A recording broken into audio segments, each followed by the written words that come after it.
put. So it is possible to find that information. Yes, remind me. If I don't send it to you next week, at least remind me on WhatsApp, okay? Okay.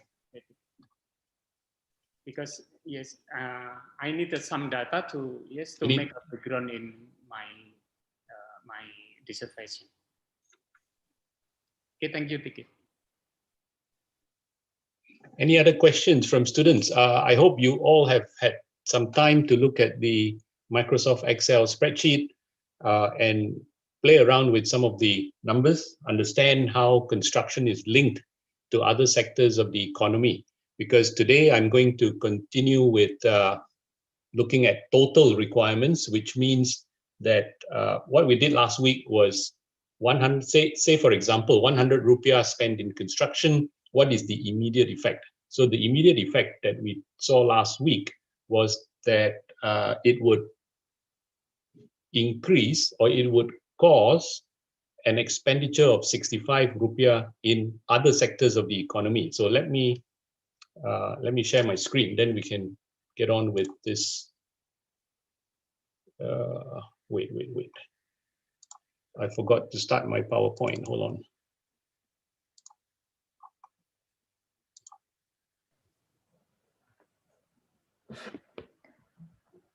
Pak Budi, Pak Tike mohon izin bertanya. Yes, go ahead.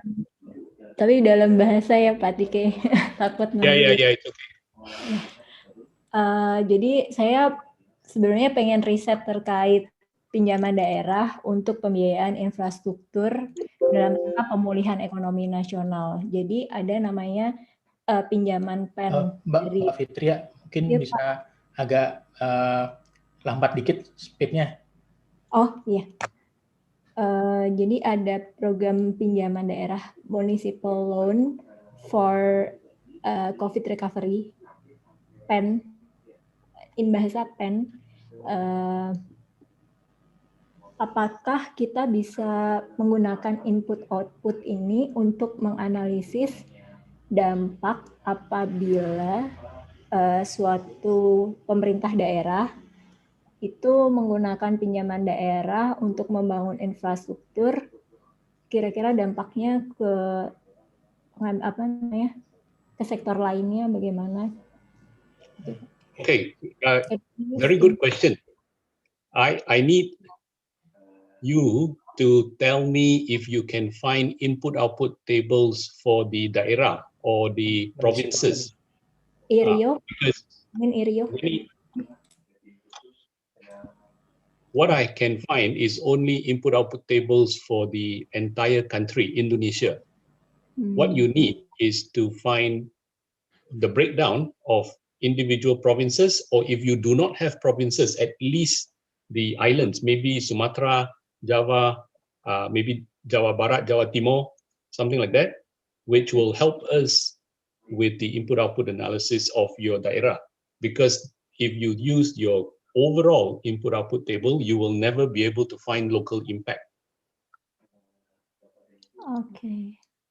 Unfortunately, input-output regional or IRIO itu datanya belum ada dan masih dibangun di BPS, katanya sih harusnya udah selesai di 2020 tapi sampai sekarang belum dipublish, Pak.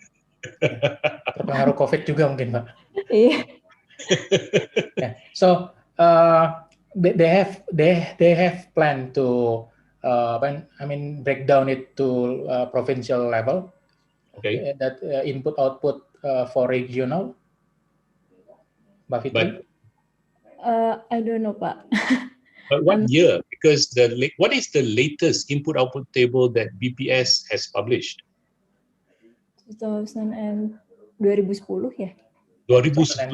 Oh, itu sudah 11 tahun lalu. Yes. Very old. Very old. Yeah. Yes. You need to ask BPS to publish them quickly because the industry has changed. Yeah. If you wait 11 years to publish, then all our analysis is wrong. You tell them that we cannot wait 11 years. Please ask them to release the 2018 input-output table. Okay.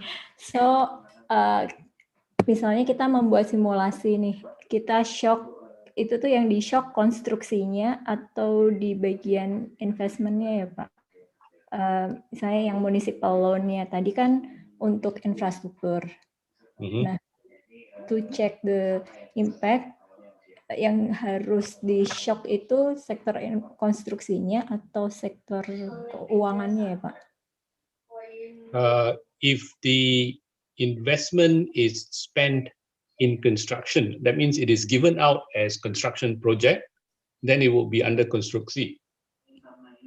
So it all depends where the money is spent. Is it spent on building infrastructure? That means it is given to a contractor like PT Wika or one of those BUMN to construct, then it will be under construksi. So, TK, Yes. is it possible to come up with data that provided by BPS at regional level to get the number of input-output, or that will be a different process? No, it is the same process. It will be the same process. It's just that they give you regional input-output tables. So for many countries around the world, they produce regional input-output tables. I believe Indonesia should have them. Maybe BPS is not confident to publish them. Okay, but I'm sure Java and Sumatra will have very different numbers because Java is so much more advanced compared to Sumatra or to Sulawesi or Kalimantan. So you may not divide into individual province because you have lots of provinces. Yes. But is it possible? Yes, TK, sorry. But is it possible that if we use some information from the statistik dalam angka or general BPS publications to get some information about the input-output for that regional? So it's totally different. No, totally different. Totally different. Yeah, it's a very different process. So maybe it's good if you can find time to ask one of the students or a group of students to go sit down with BPS and understand if they have the data. It doesn't have to be accurate because BPS may have started processing all that data and get a preliminary set from them. It doesn't have to be accurate, but just for your own analysis. I believe either BPS or maybe Bappenas or Bank Indonesia may have it. Yeah. Datanya baru di-share ke Bappenas only for Bappenas. Yes, because Bappenas needs this for their own modeling.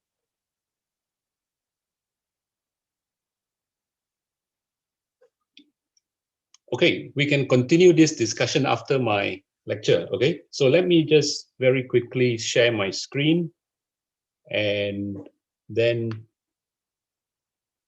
we can continue this discussion. Okay, so what I'm trying to talk about today is a continuation of what we did last week. It is now a part 2 of what we did. So let me very briefly look at the input-output tables, right? So last week, we looked at a construction project valued at 100 rupiah in Indonesia. Now, if you have your Excel spreadsheet open in front of you, can you answer these questions? Maybe I'll stop sharing a full screen, but share something else, okay? Let me share my screen, and we have the questions on a different page, okay? So I'm going to share screen 2. And my PowerPoint is here. Okay, so these are the questions. Can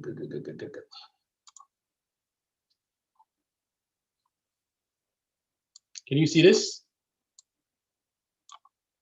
Okay, so let's look at this. If you have a construction project of 100 rupiah in Indonesia, and if we then look at the input-output tables from last week, okay, can you answer these questions? So what, again, this has gone off again.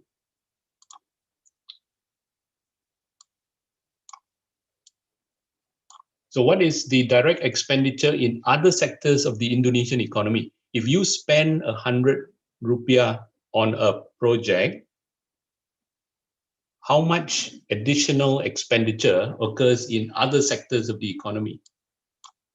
Can you guys see that? So if your total output is 100, which is over here, I'll change the color of the cell.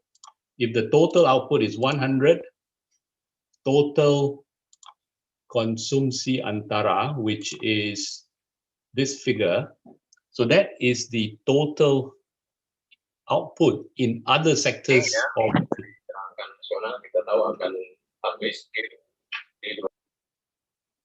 that is the total output. So in this particular example, the answer to question 2 will be 65. Okay, so that should be 65. I think it's better if it is white, right?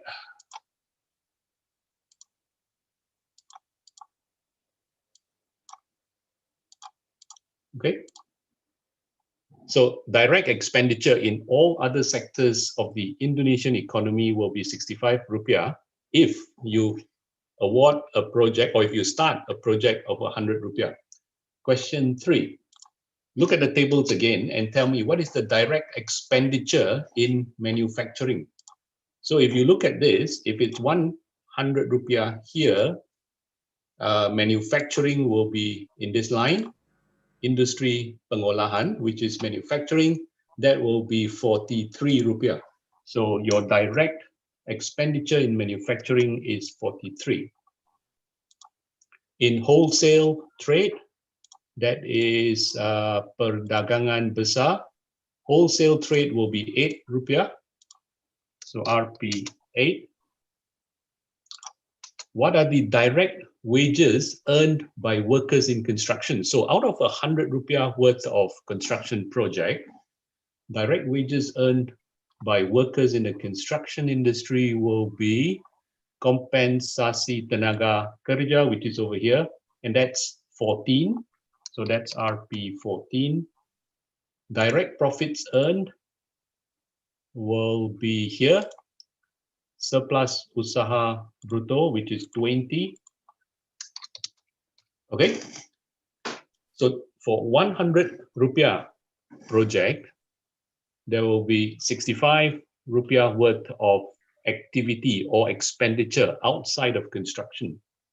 Direct expenditure in manufacturing is 43, wholesale trade is 8, 14 rupiah wages, and 20 rupiah profits. So that basically tells us the one of the principal uses of input-output tables. It tells us what happens immediately. All right. Now, what we're trying to do today is to look at the total requirements. So not what happens today, but what happens in a month. So we need to understand not the immediate impact, but the overall impact on the Indonesian economy. And that's what we call the total requirements table. I will show you how to produce the total requirements table. We will also look at output multipliers. We will look at employment. This is something that maybe Pak Wawan would be interested in. And we need to discuss what are its limitations. There are lots of limitations in the use of input-output tables as well. So what we did last week was only to look at direct effects. That is then immediate response to your project expenditure.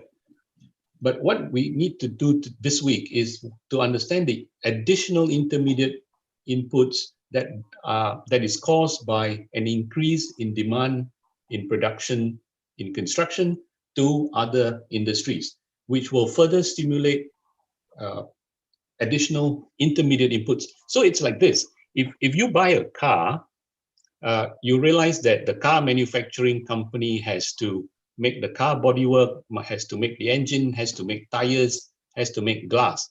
But if you think about the tire manufacturer then needs to buy rubber, they need to make the tires, they need to buy chemicals to make the tires. So it's not only manufacturing buying tires, it's also the tire company need to buy from other sectors of your Indonesian economy. So this is what we're trying to work out.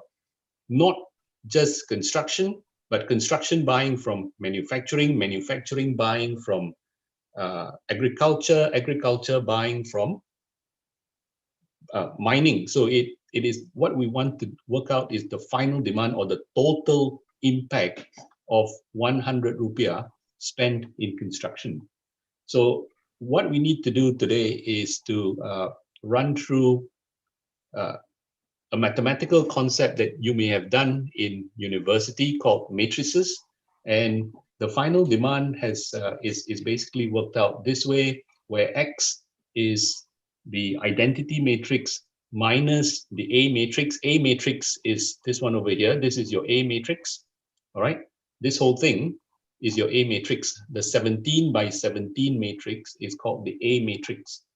So it's the identity matrix minus the A matrix inverted will become your total requirements matrix. And that total requirements matrix includes direct effect and indirect effect. So your direct effect in construction is 65 rupiah. The indirect effect is something that we will be calculating later today. So let me just give you a very simple example. So let's start with this.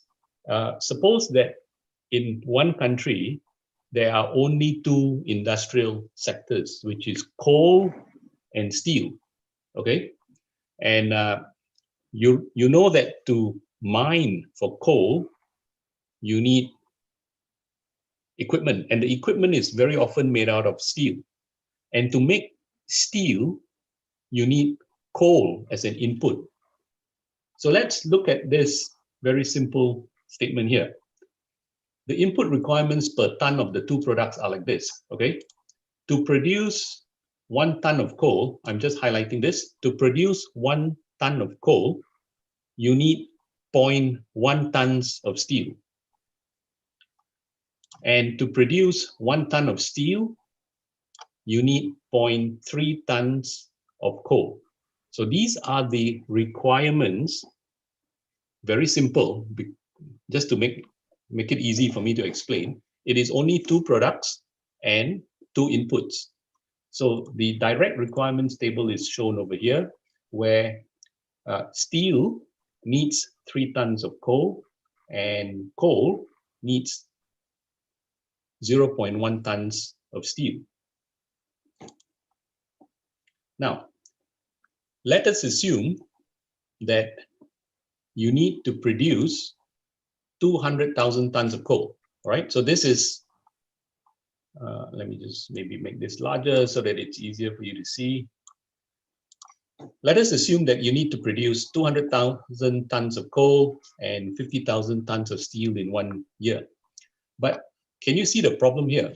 If you need to produce 50,000 tons of steel, to produce that amount of steel, you need 150,000 tons of coal. So your production of your original 200,000 tons of coal is now not enough, because you also need 150,000 tons of coal to produce 50,000 tons of steel. So your net output generally has to increase. And how much do you need to increase? So this is the challenge in working out total requirements. So let us look at this in a very old-fashioned way. So this is the longhand method of calculation. So this is what you need, right? 200,000 tons of coal and 50,000 tons of steel. So let's look at coal in the first instance. If you need 200,000 tons of coal, based on the input-output tables, you need 20,000 tons of steel, all right? So to produce this, you need that. Can you see that? To produce 200,000 tons of coal, you need 20,000 tons of steel. But to produce 20,000 tons of steel, you need an additional 60,000 tons of coal. And if you continue that, round 4, you need 6,000 tons of steel. To produce 6,000 tons of steel, you need 18,000 tons of coal. 18,000 tons of coal, you need 1,800 tons of steel. Can you see that it goes on and on and on? So this was only for coal. What about steel? So if I then look at steel, I need 150,000 tons of coal, 15,000 tons of steel. So it goes through a very long process of calculation. Now, those of you who are engineers will realize that, this is too slow. There must be a better way of working this out. So of course, you can solve this using an algebraic equation. You can say x1 minus 3x2 equals to 200,000 tons of coal. x2 minus 0.1 x1 is 50,000 tons of steel. You solve this and you can actually work that out, okay? This is very easy to work out if you only have 2 sectors of the economy. Now, unfortunately, your input-output table is not 2 sectors, but something like 140 sectors. So how are you going to process 140 different sectors using simultaneous equations? So that's not possible. So what I'm going to show you is an example using Excel to work out the multipliers or the total input multipliers using that formula. So your total requirements will be X equals to identity matrix minus input coefficients. -1 means it's an inverse multiplied by your requirements or your output, and then you will have your total output or input requirements. Okay, so the multipliers measure a total change throughout the economy for a 1 unit change for a given sector. You can have different types of multipliers.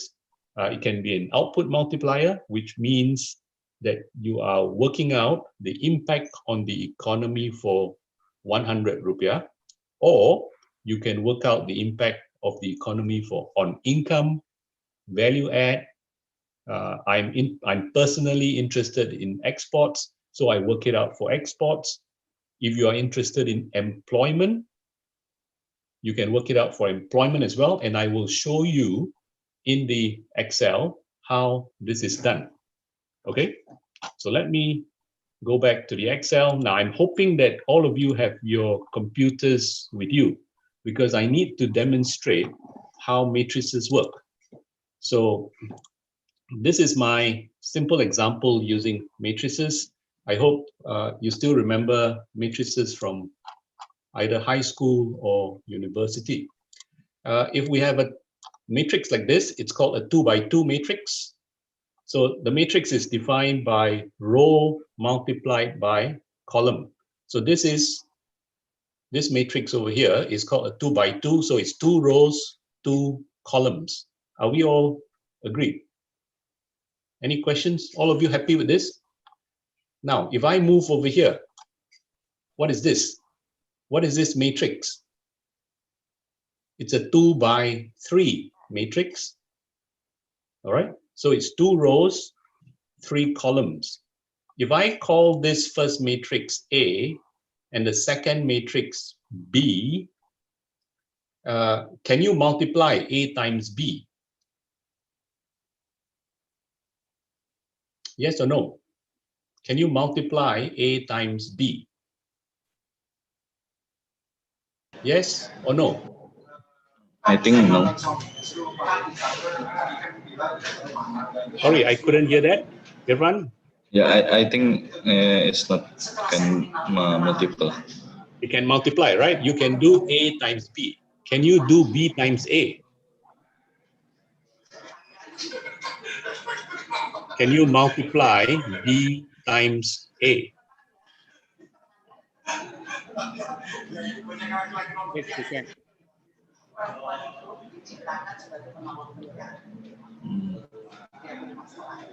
Can you do B times A? I cannot, sir. Yeah, B times A cannot work, right? So let me show you how to multiply these matrices.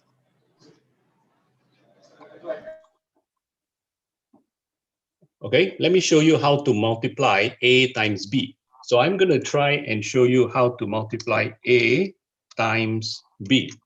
So what you need to do is you must know that A, because it is a 2 times 2 matrix, and B is a 2 times 3 matrix, the answer will be a 2 times 3 matrix. Okay, the answer is a 2 times 3. So you highlight the 6 boxes here. All right, you highlight the 6 boxes and you move up here and type equals MMULT. Open bracket, highlight the A matrix, put a comma there, highlight the B matrix, close bracket, do not press enter. Do not press enter. You have to press Control, Shift, Enter. Okay? Now I can't show this to you. You just have to listen to me. Press Control, Shift, Enter. Can you see what has happened over here?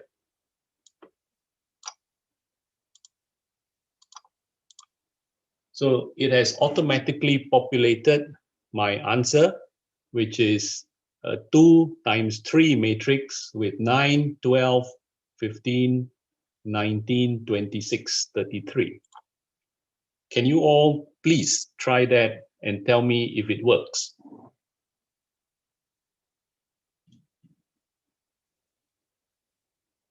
Can you all try that and tell me if that works? Does that work for you?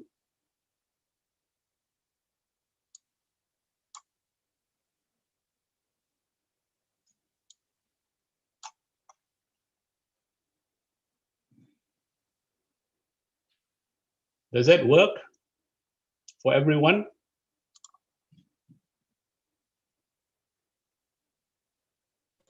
Yes, it works, sir. Okay, Pak Abdi, thank you very much. It works for you. Anybody else? Can you guys please try that and tell me if it works for you?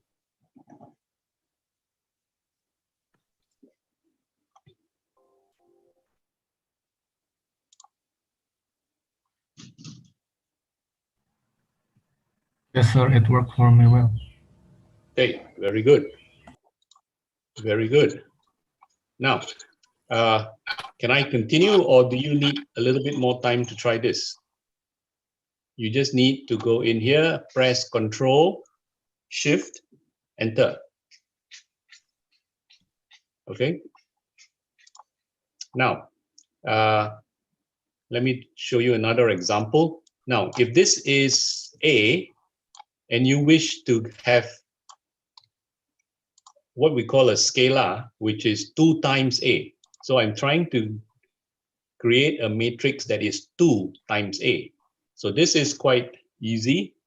I highlight 4 cells and say equals to 2 times, I forgot if this will work. Let me see. Yes. So it's 2 times that array and again Control, Shift, Enter. That would automatically fill up the 4 cells over here. Okay. Another example, if C is a 2 by 1 matrix, A is a 2 by 2 matrix, so A times C will end up with a 2 by 1 matrix, right? So this is something that you have to know. You have to know that A times C will end up as a 2 times 1 matrix. So I highlight a 2 times 1 matrix over here, type in the equation equals to MULT, which stands for matrix multiply, the A matrix, comma, the C matrix, close bracket, Control Shift Enter, and I have an answer of 10 and 22. Okay, next step, identity matrix. We've also learned that an identity matrix has, along its main diagonal, all number 1. Okay, identity matrix has a series of 1s down the main diagonal. And the formula is MUNIT 2, which gives you a 2 by 2 matrix. If you wish to have a 3 by 3 matrix, so if I wish to have a 3 by 3 matrix, all I have to do is equals to MUNIT 3. So this will become a 3 by 3 matrix. I do not press enter. I have to press Control Shift Enter, and that comes out as a 3 by 3 matrix with the primary diagonal all with a 1. All right. Okay. So you know how to multiply matrices. Let us go back now to the input-output tables. Okay. So let me show you this. I'm going to zoom out. So it's going to be a bit small because I need to see all 17 cells. Okay, so this is the A matrix. Can you see that? That's the A matrix. This is the identity matrix, 17 by 17. What I need to do is over here is I minus A. Okay, so I'm going to do this. I'm going to delete this and show you how it's done. I need the matrix I minus A. So it is equal to this matrix minus this matrix. But I do not press enter. I press Control Shift Enter. And it automatically fills up my I minus A matrix. Okay. So this is my I minus A. I'm now trying to inverse that matrix. So again, I have to select all the cells in here. I type equals MINVERSE,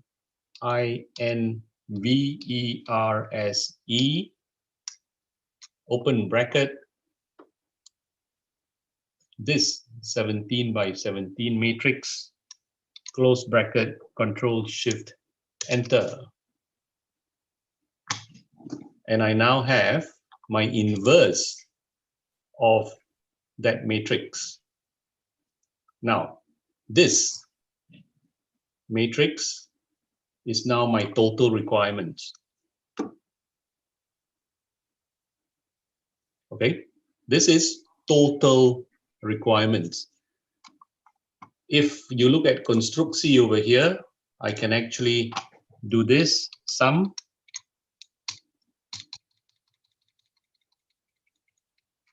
Construksi, and it's 2.300. Let me zoom in so that it's clearer for you.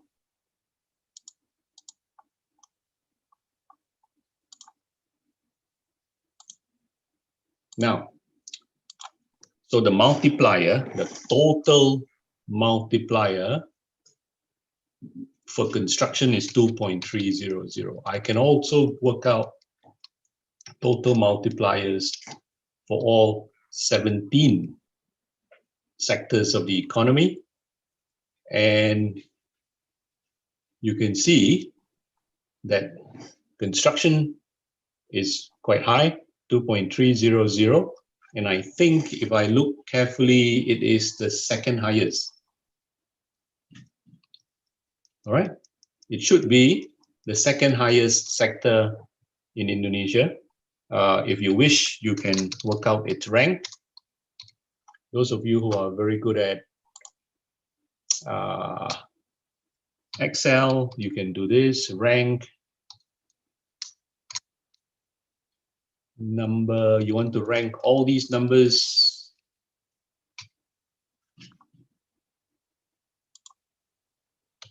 And reference. Wait, you want to rank F4, and you want to rank this figure here, right? You want to rank this number relative to all of them.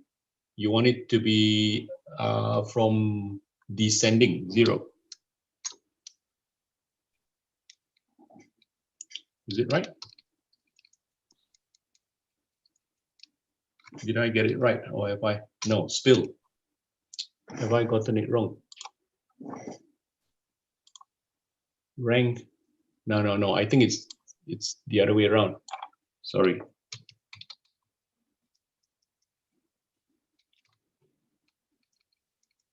Rank that number reference. Yes.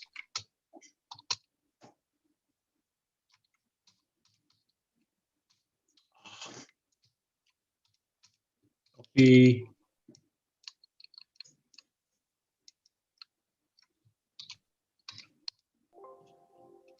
Okay, so that tells you the rank. The highest rank, number 1, is pengadaan listrik.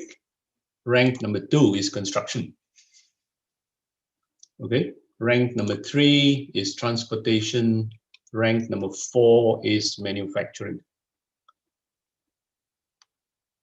Any questions? Did I go too fast? Did you guys manage to follow me? Questions? I think I better stop here to let you try this out yourself.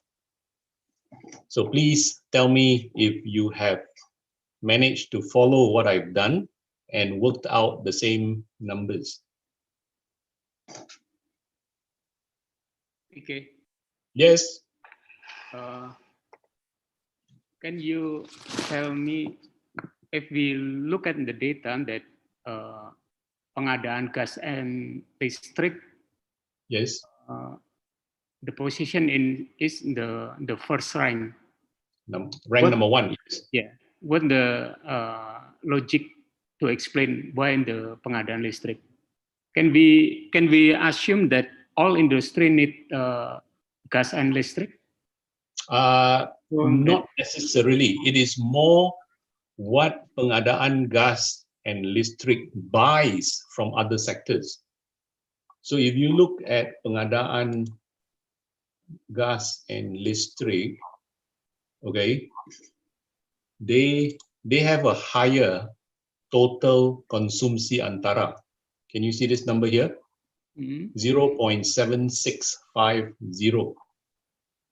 They have a very high total intermediate consumption. And that is the reason why they have a large total requirements table. They are higher than construction. So the more an industry buys from other sectors of the economy, that's the higher total requirements coefficient. This is the only explanation. So this is all at the supply side. It has nothing to do with demand side.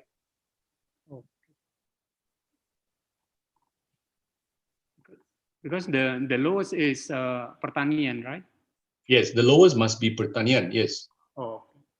Or very low. Pertanian is always very low. Yeah, in the in rank is number 15. 15. Oh yeah. Yes. The lowest is water, pengadaan air. That's number 17. Listrik is in supply side if compared if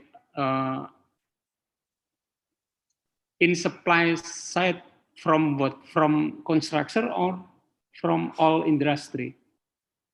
From all industry. So it is, if you look at this one, look at this. Okay, cell G63. Pengadaan listrik and gas takes a lot of input from itself, from pengadaan listrik and gas. They also buy from industri pengolahan, but it's small. Okay. Whereas for construction, we buy 42% from manufacturing. But if you look at listrik and gas, they buy from mining, because I believe that your electricity is using both fuel oil and coal. So you will take a lot from mining, you will take a lot from manufacturing, but this is the part that needs a little bit more investigation, because they buy a lot from their own industry. This is very high, 0.7650 is very high.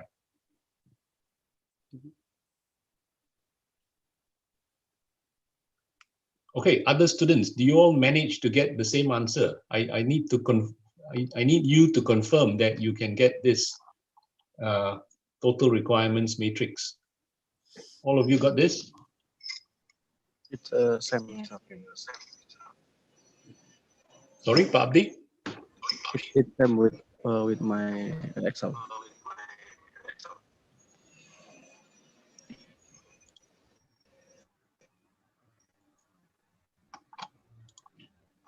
Okay, can I continue?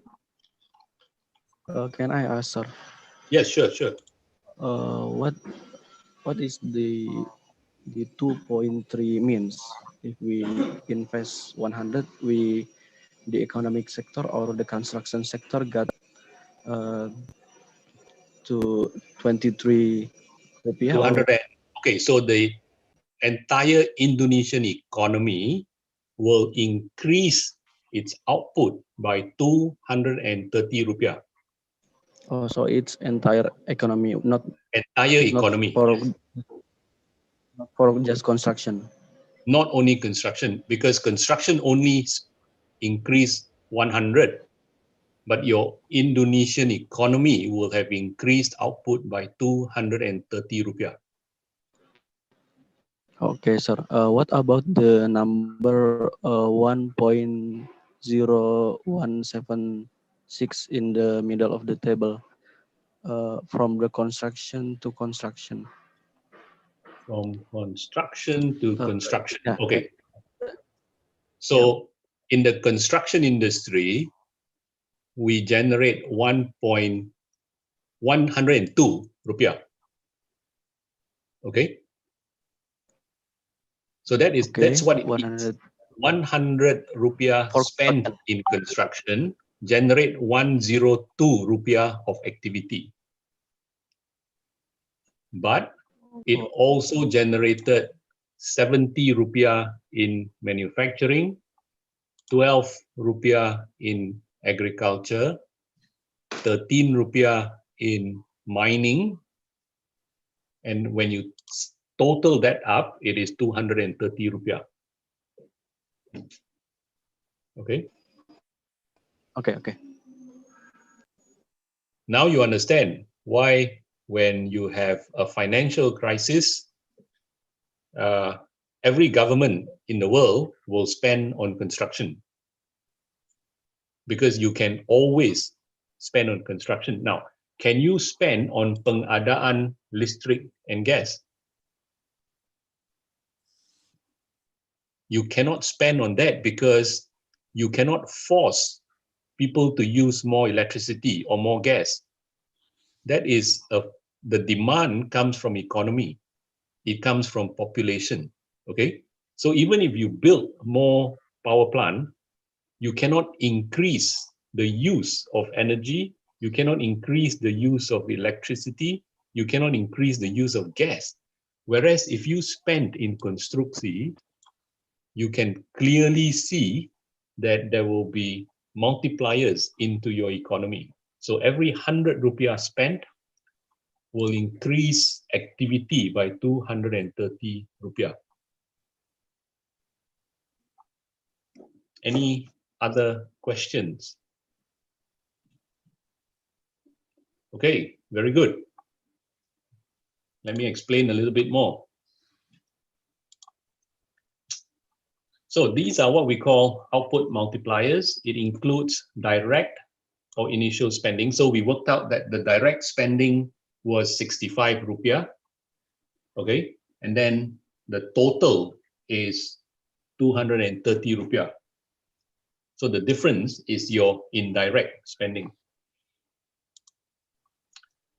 Okay, let me just repeat what I said last week. So your input-output tables describes something which we call construction technology. You now understand that that the multipliers are generally large. What I need you to look at is this. So we have worked out that the Indonesian output multiplier is 2.3. But then there's another output multiplier that I will show you, which will take it to 3.157, okay? This is what we call the total requirements coefficient. So the matrix of I minus A negative 1 is the total requirements coefficient. It is a chain of calculation of output requirements beyond the direct requirements. So it works out your direct plus all indirect requirements of your industry. If you look at the diagonal entry, this is quite important. If you look at the diagonal entry, it will all be greater than 1. Let me just show you where it is. If you look at the diagonal, this is the diagonal. The diagonal will always be greater than 1. Okay.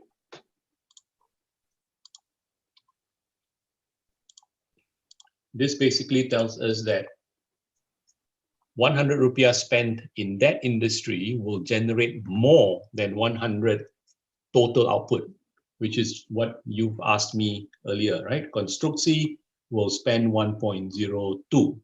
It is 100 originally, but because of multiplier effects, you spend an additional 2 rupiah.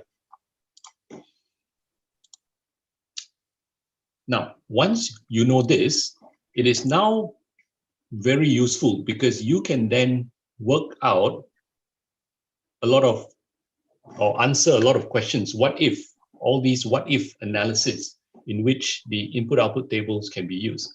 So if you're interested to find out impact of employment on a percentage change in output of one particular industry, let's say the manufacturing or the chemicals industry, what would be impact of employment if you increase chemical output by 100 rupiah? What if you increase construction output by 100 billion rupiah?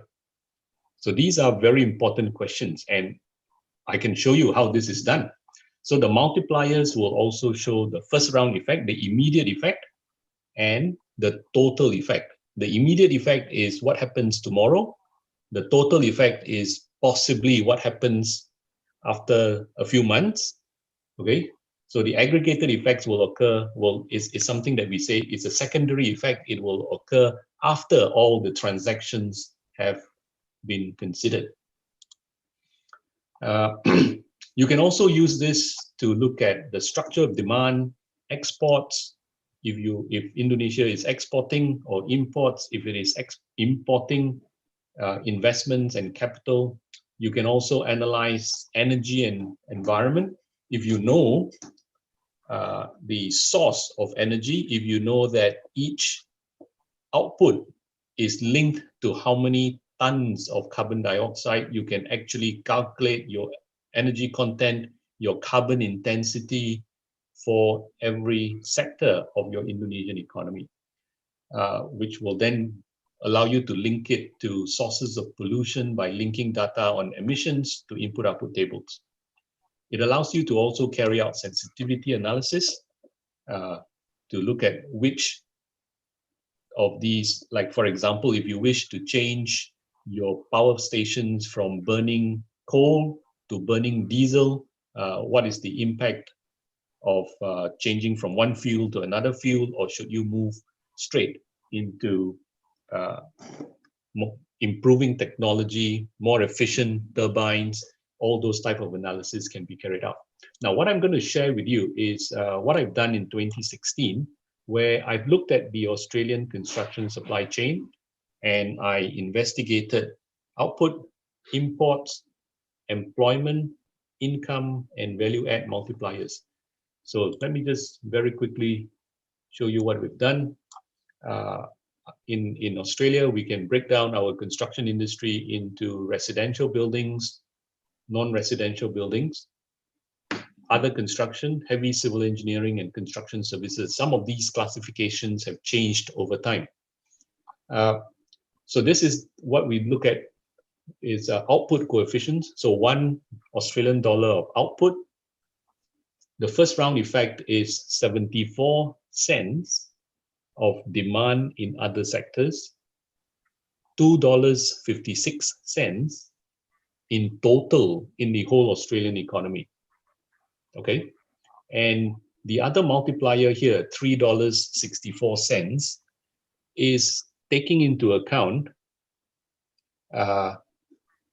one more sector. Can you think of what's going on here? Look, we've only looked at industry, correct? What we have not looked at is households. If you think about this, when your Indonesian economy grows, you as a worker, as a citizen of Indonesia, will also earn more money. When you have more money in your pocket, you will also spend more money buying goods and services. So you can look at yourself as another sector of the Indonesian economy and look at how your spending increases output. All right. So the total multiplier here, $3.64 is if we include households. So when we include households, the multiplier effect is even larger because when you earn money, you spend money, that money goes back into the economy and generates further economic growth. There are some debates about this, whether this can be used as a basis for future investments. I think it is not an immediate impact. This will come in, this multiplier will only occur after a period of 1 or 2 years. Okay, so that may not necessarily occur.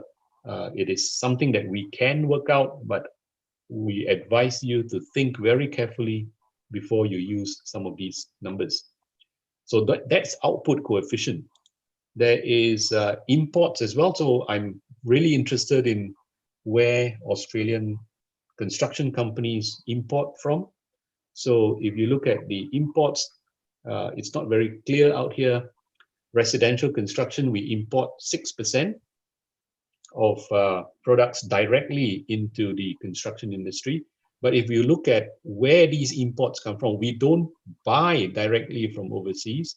We may be buying from manufacturing sector, and the manufacturing sector is the one that actually imports. So if you look at total multipliers or even simple multipliers, the direct import is about 5 or 6%. The total imports in the Australian industry for construction is about 17%. So that is reason for concern. And if you look at some of these numbers, the numbers are high because Australian manufacturers are importing a lot. So we are not capturing the multiplier impact within Australia. We are allowing a lot of all these multipliers to leak out because we import a substantial amount of products into the construction industry. Now, employment.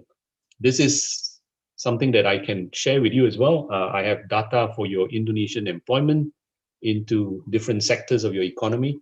So it's possible to work out that the initial impact is 2.3 workers per $1 million spent in residential construction. But when you start to use multipliers, it goes up to 7.1 workers for every $1 million spent in residential construction. So each additional $1 million in residential construction supports 7 jobs.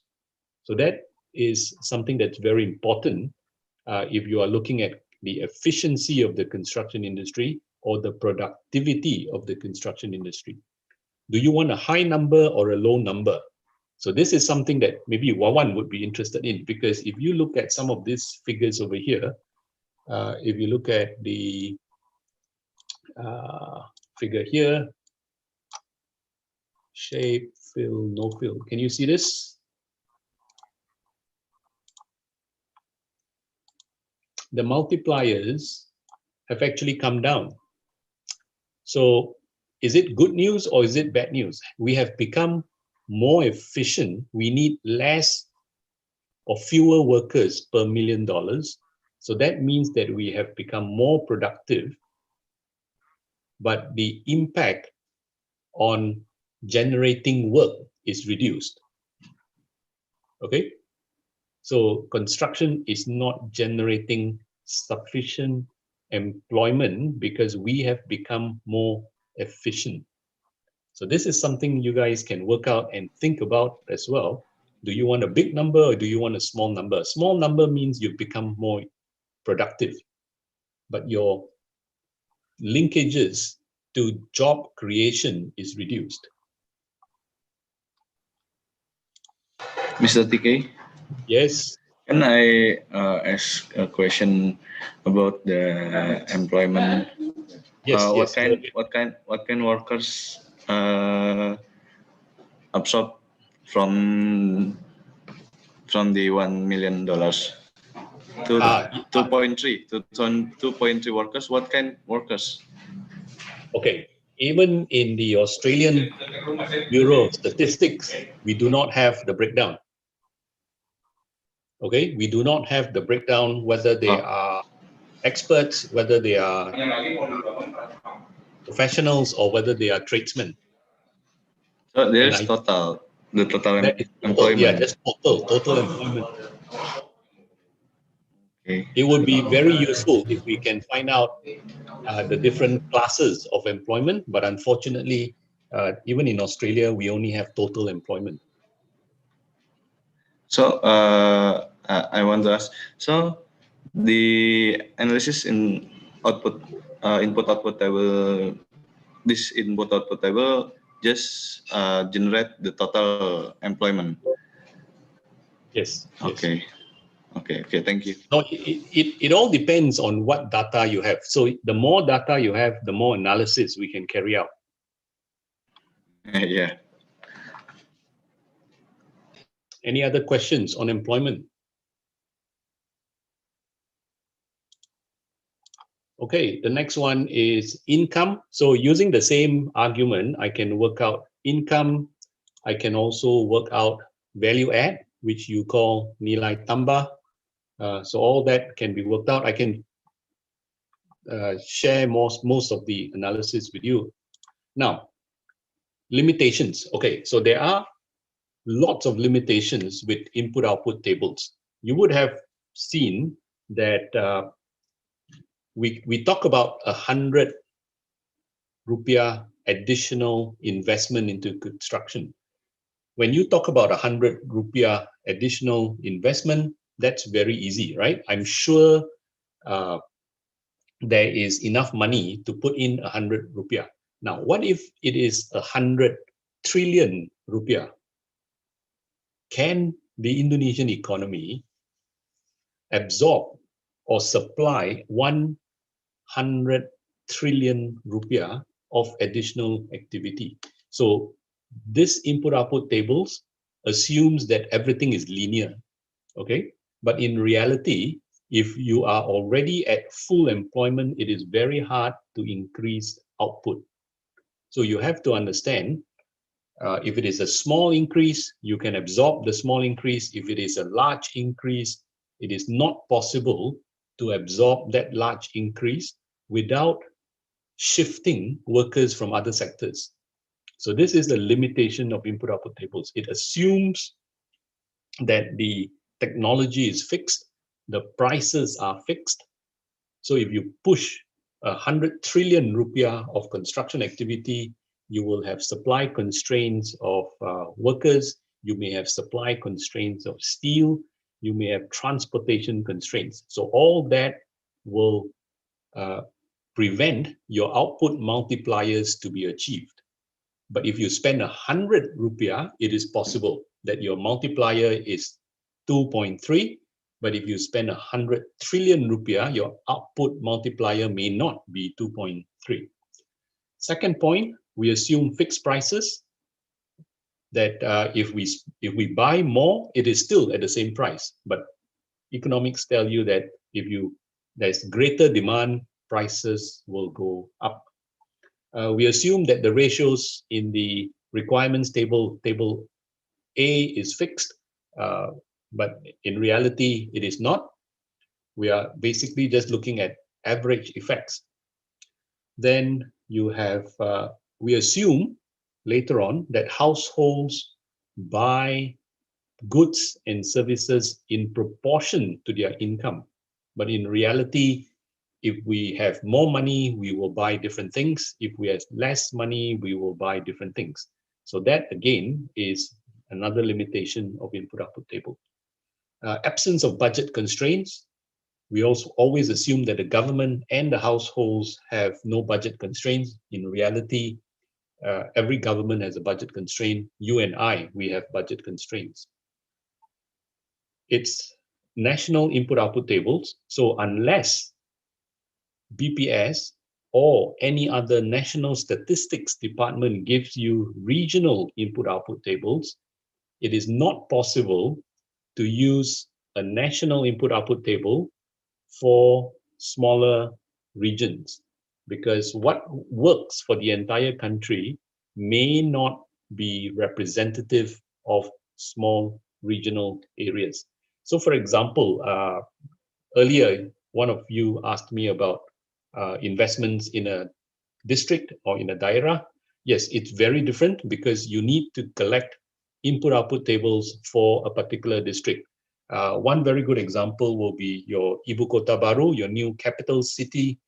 A lot of this will not work for new capital city because the input-output tables are generally for the entire country. When you move to Kalimantan, I think your input-output tables will be very, very different. So those are its limitations. But it's very useful as well because the multipliers gives you a very simple tool to understand where or how your construction industry is integrated into your Indonesian economy. There are, of course, more complex economic methods of computing multipliers and answering a lot more of your complex questions. Yes, we can do that, but that requires a lot more economics, modeling, and understanding of how the Indonesian economy works. So that comes into what we call a computational general equilibrium model, a CGE model. Many economic consultancy firms, maybe even your Bank Indonesia or Bappenas may have this available. It will allow you to model a lot of the questions that you want answered without assuming a linear relationship between demand and supply. Okay, the CGE model will be able to take into account the differences in demand and supply, and that is the main advantage of using a CGE, which input-output table cannot provide. All right, so that's the last of my slides. I will now demonstrate a few other things with the input-output table. So what I'm going to do now is to work out the B matrix for you. So the A matrix only looks at the economy, all right? So you have in this particular Excel, there are 17 sectors in your economy. I am going to add one more sector to the economy. The B matrix, we are now adding households. So we are assuming that you and I will also contribute to the economy. So B will now become an 18 times 18 matrix. We are going to add households. So we need to copy 17 times 17 from the A matrix above. So I'm going to copy 17 by 17 from A. So I'm going to say that that is equal to the A matrix, which is over here. Okay, so I'm copying this. Copy the A matrix.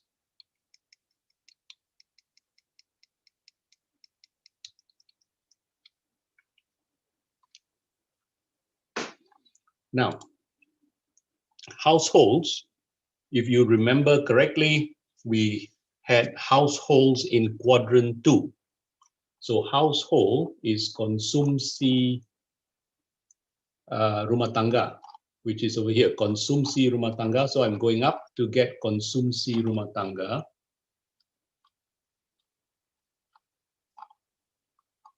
And I need to work out konsumsi rumah tangga here, which is equal to this divided by this.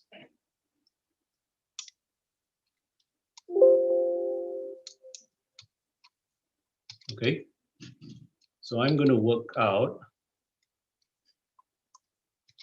konsumsi rumah tangga, which is that one, and I need to add that over here.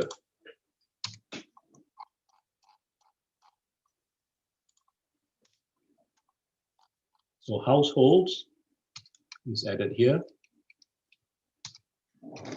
Okay, what do you think is in row 18?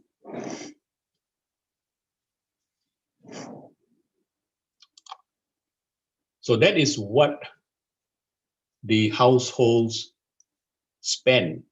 You also need to work out what the households earn, right? So kompensasi tenaga kerja, we will get this from here, kompensasi tenaga kerja.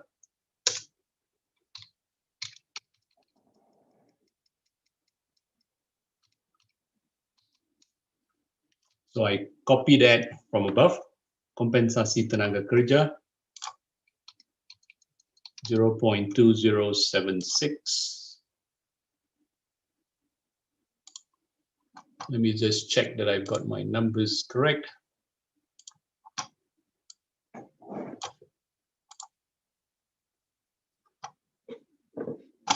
Okay.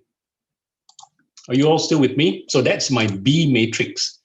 So I'm trying to inverse my B matrix. I have my identity matrix, which is now 18 times 18. I have my I minus B matrix, which I already have calculated for you.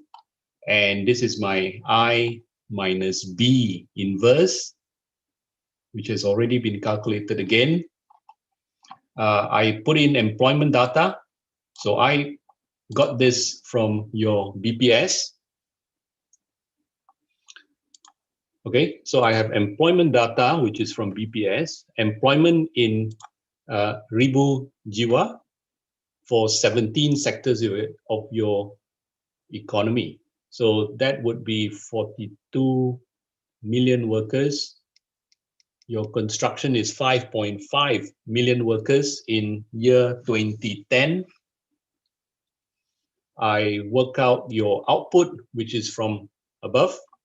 So this is employment per million rupiah.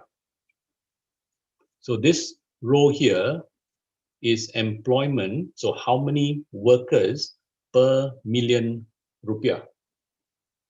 In construction, it is 3.2 workers per million rupiah. In agriculture, which you can understand, agriculture is very inefficient. They have 35 workers per million rupiah. So after working all that out, we can then look at the total multipliers for construction. Okay, so now if you wish to work out your total multipliers for construction, you can sum construksi. What do you think? 3.605.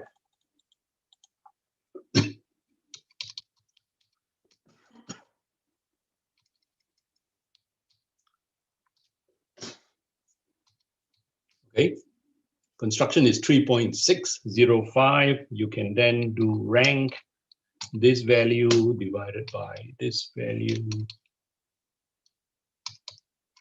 F4, comma, ascending, descending.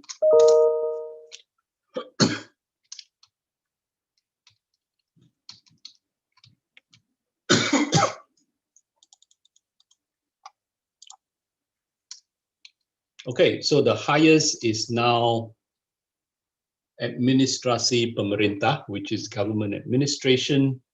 Jasa pendidikan is high, but construction is still relatively high at 3.605. So we have now dropped to 6th position, because when you start thinking about the household sector of the economy, the households will not be directly spending on construction, they will be spending on other things. So our impact is reduced slightly.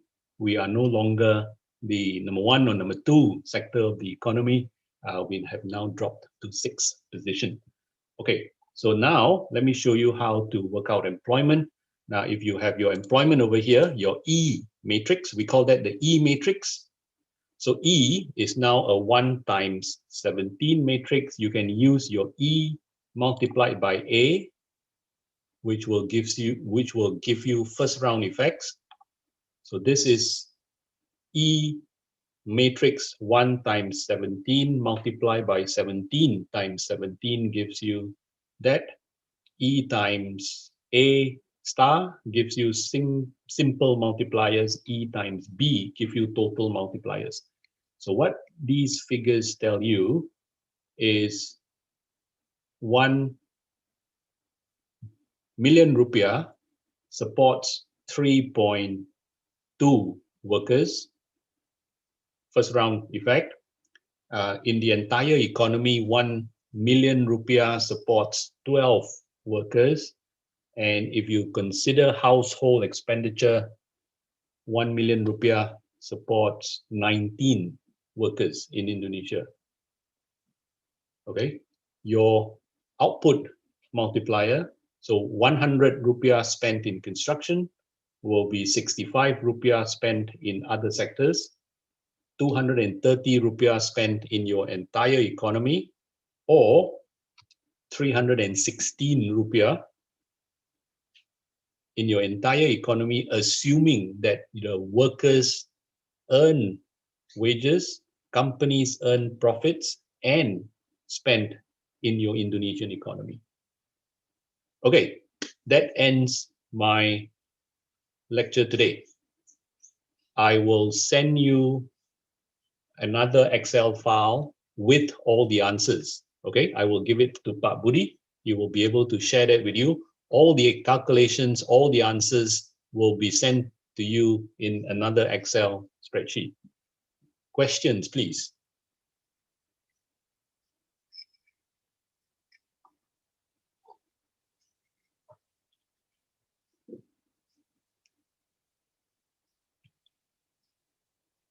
Questions? Any questions? I think we need more time to digest. Digest that. So this is exactly what happened last year. The students were all very confused. That come. Yes, Pak Wawan.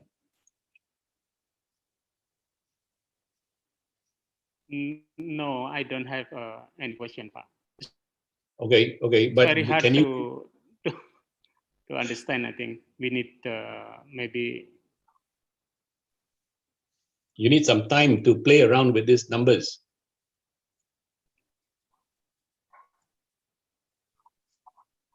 Yeah. Yeah. That's why you need to have two monitors. One monitor to listen to me and see how I demonstrate, and another monitor to play around with the Excel. Because if you don't play around with the Excel, you cannot understand what is going on. Yeah. Is there something you want me to demonstrate again? Because I go very fast when I demonstrate Excel. Last year, it was a lot easier because I was physically in the civil engineering building, and I can walk around and type into your Microsoft Excel onto your computer. Now I am sitting a few thousand kilometers away.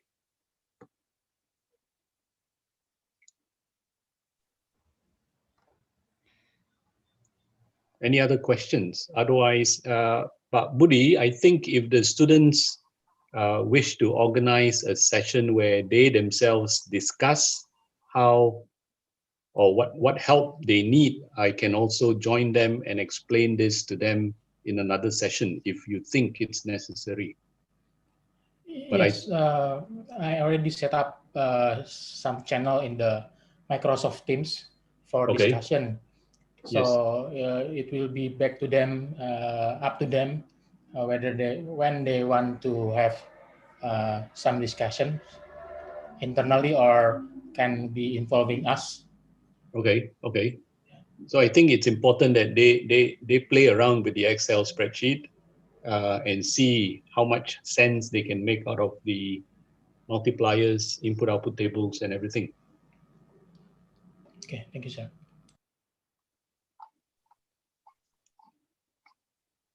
Is there anything else you need me to explain? Yes. Yeah, Pak Tiki. I have a question about if input-output table there are many limitation. Can country like Indonesia we use input-output table to analyze the economic impact? If you have no other method of analysis, then this is the best. It all depends whether your Bappenas or Bank Indonesia has a stronger model than this. Every country needs the input-output table to work out GDP. Now, if the BPS can work out GDP, they must have input-output tables. The other alternative is, I've mentioned, the computational general equilibrium model, but that requires a lot of economic data, which may or may not be available in Indonesia. So it all depends what information you have. If it's an advanced, very strong data collection through BPS, then it's possible that you have better tools. But without better tools, input-output tables is very useful. And I think for students, input-output tables is good enough. It allows you to understand what's going on in the industry. Don't use mine.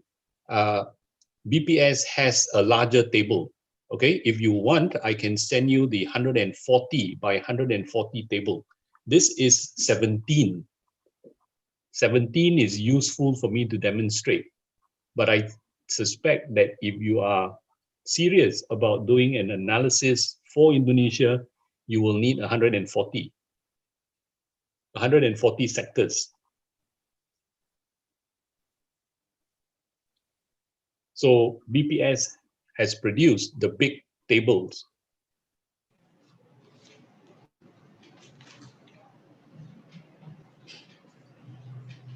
Okay, Pak. Thank you, Pak. Okay. Any other questions, students? I want to ask questions. Yes, please go ahead. Can we analyze the impact of the increasing productivity in constructions within the all the sector in Indonesia? Yes, it is possible to do that. So it all depends on how you measure productivity. If you measure productivity as output per worker, yes, we can use output per worker and then look at the impact of employment. It's actually more important to use input-output tables for longitudinal studies. So you do not use just one input-output table. You will use input-output tables from 2010, 2005, year 2000, and you see the trend. You want to see how Indonesia has changed over time. And that is why I always insist that your BPS must quickly produce input-output tables. Don't keep in the drawer for 11 years. Okay. So the productivity analyzing by decreasing the output in the decreasing the input and increasing the output. Yes, sir. Yes. Can so you we can work measure it in ratio? In a single number productivity, not divided into input and output. Give me an example. What do you mean? If we use the input-out table, then the productivity will be defined by the increasing productivity will be defined by increasing output from decreasing input, right? Yes. I'm asking you whether we can analyze it using a single number ratio. It's not so straightforward. I think you have to look at your productivity numbers and think about whether you are looking at labor productivity or total factor productivity. Now, when you look at total factor productivity, other issues come in, like how much capital is involved. So I think Pak Budi or Pak Abdul will be teaching you about productivity. There is just labor productivity, which is how much output per worker can produce. And then there is also total factor productivity. So your productivity increases can be due to investments in technology or can be due to improve skills in your worker. So you have to be able to differentiate. Is it your worker getting better, or is it because you are giving worker more tools? So maybe I can try to explain to Andira ya. Andira, jadi itu kan istilahnya rumus umum ya, formulasi umum input banding output ya. Tabel ini, tabel input output tidak, itu hanya nama aja ya. Bukan berarti kita mencari inputnya apa, outputnya apa, kemudian kita cari produktivitinya dengan menggunakan input output itu. Di dalam tabel input output sudah ada productivity, yaitu value added gitu ya. Jadi sudah dimasukkan dalam situ. Jadi dikemas dengan yang lain gitu. Tetapi ini bicara tentang melihat faktor-faktor input dengan melihat faktor-faktor output gitu. Ada indikator-indikator tertentu di input, ada indikator yang tertentu di output gitu ya. Tabel ini bicara itu. Ya. Tapi di dalamnya bisa kita identifikasi productivity in term of value added. Ya. Di-include di dalam angka-angkanya ini ya, input. Ya, ya. Karena ini bicaranya sudah sangat agregasi ya, agregasi di level nasional. Jadi apa yang ada di bawah di on-site ya, input output on-site itu tidak semuanya bisa di sum up ke atas gitu. Jadi dan kelihatan garisnya menerus gitu ya, dikumpulkan begitu, enggak. Jadi karena per level itu definisi output per inputnya berbeda ya.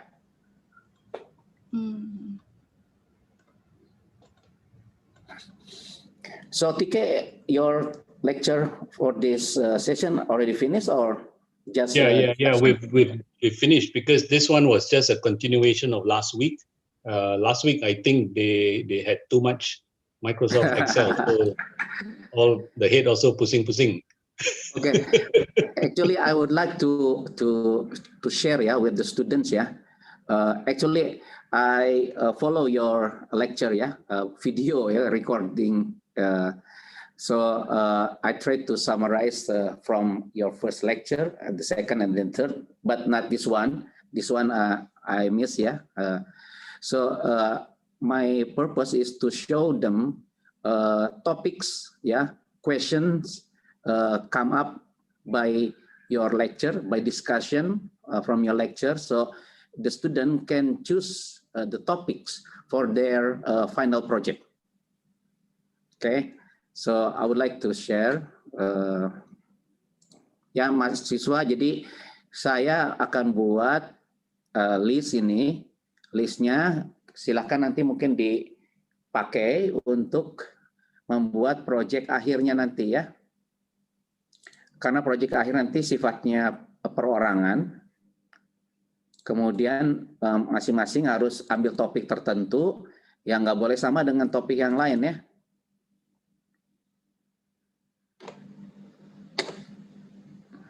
So wait, sharing.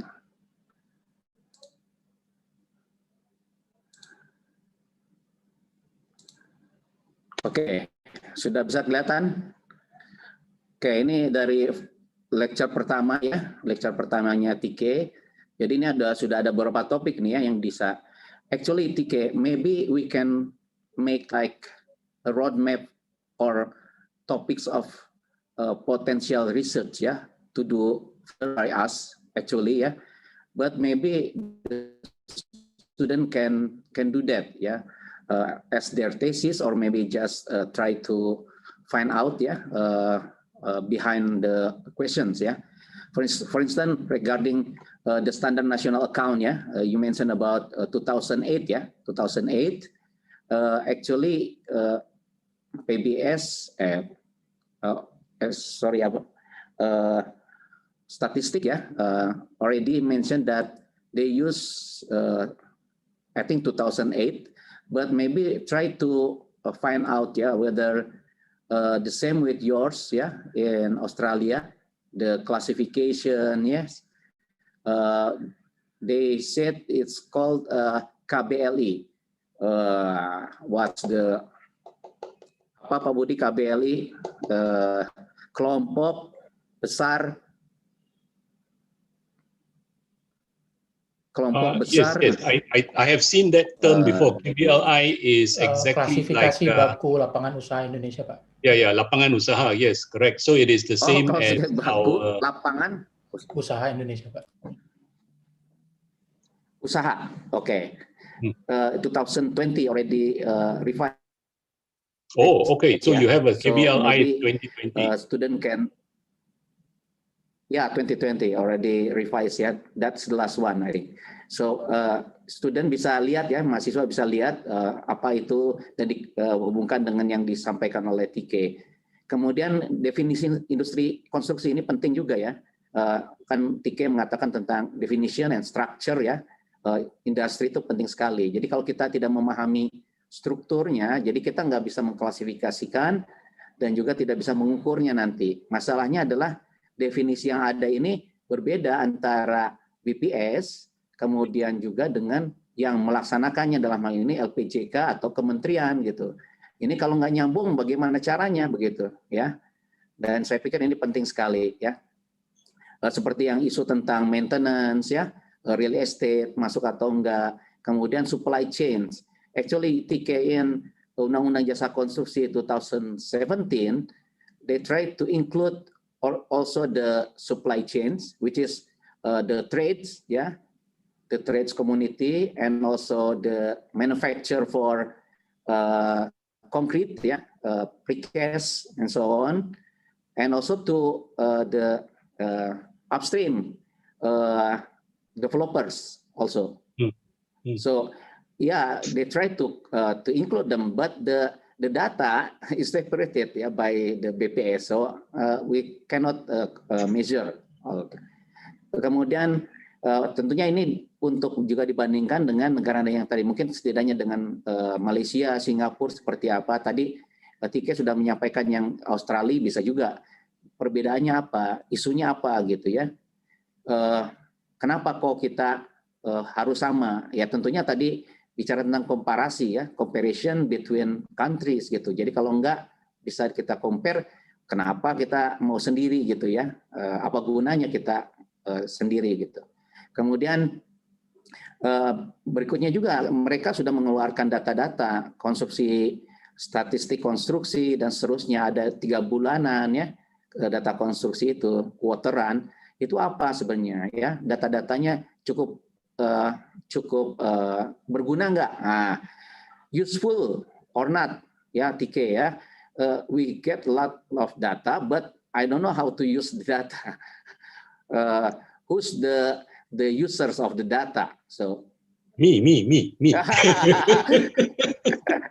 The academician, yeah. Academician, yes. And usually it's Bank Indonesia. Your Bank Indonesia must process all this data, because between Bank Indonesia and the government, they are the ones setting your interest rates.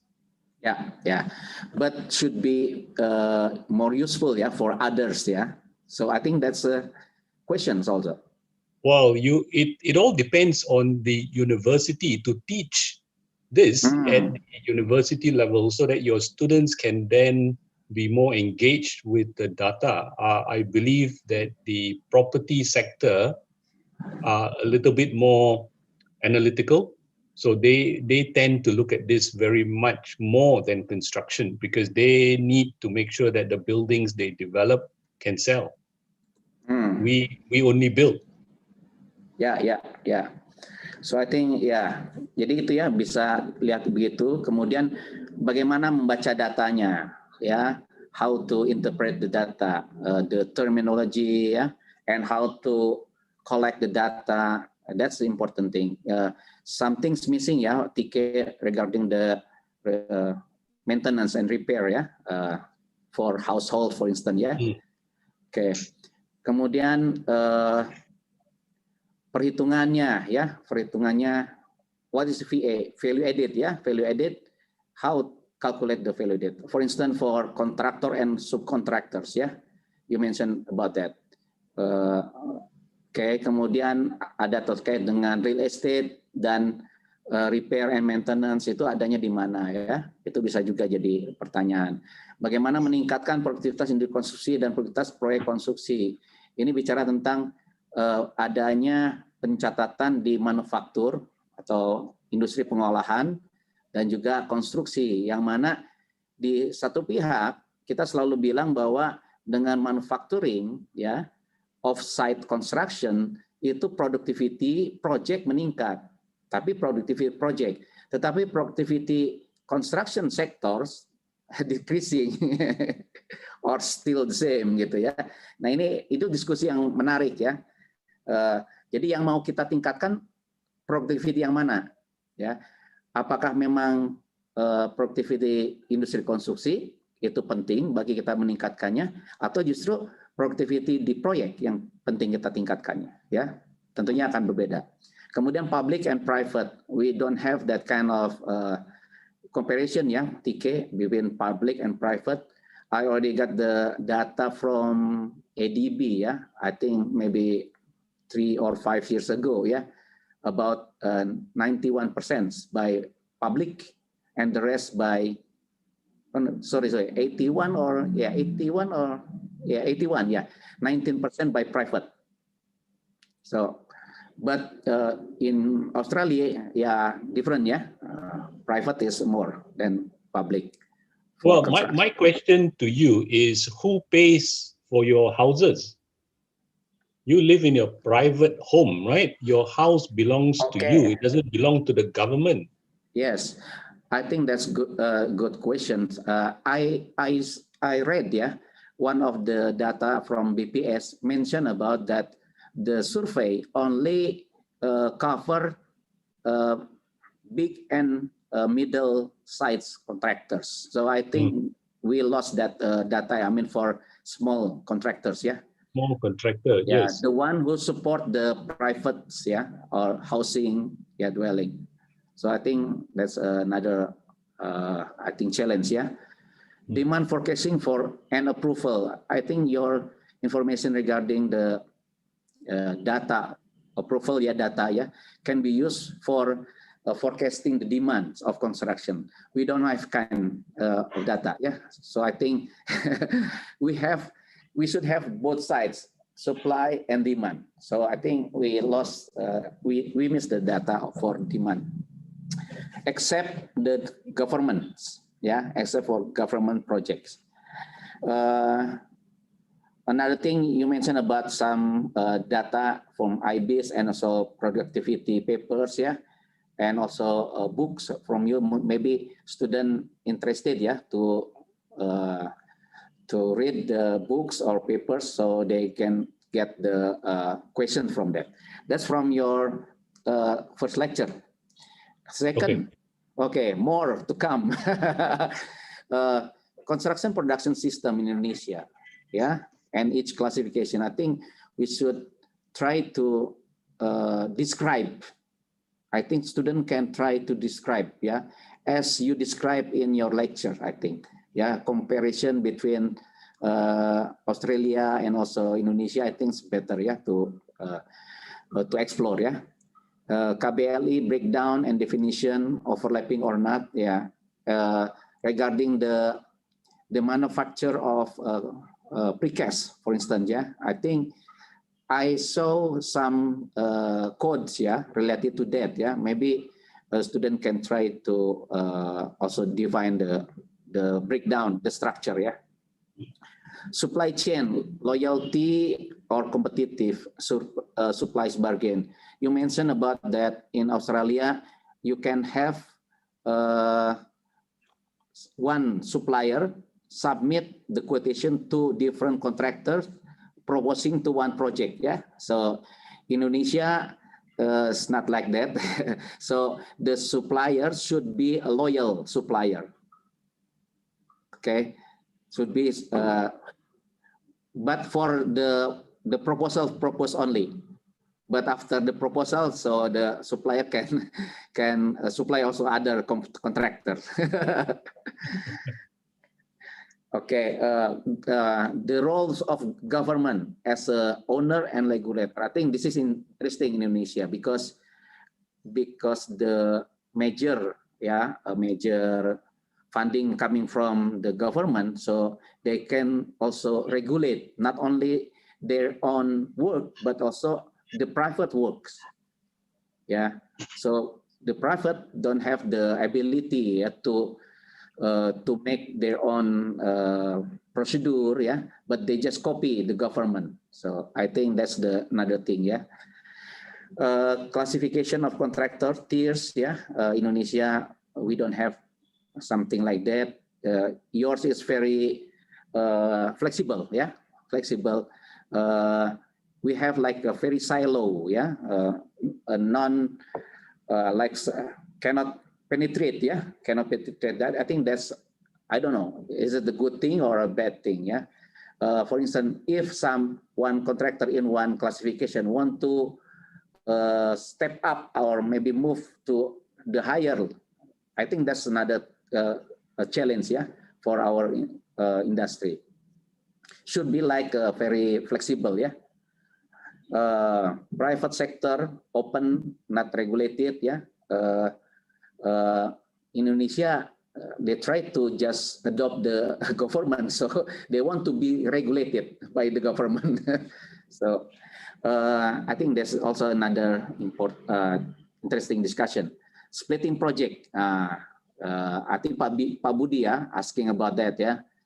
Indonesia tend to make one big project because there's a regulation about the procurement cannot split up many projects because it will tend to give to just one contractor or many contractors, yeah, with a small value of contract.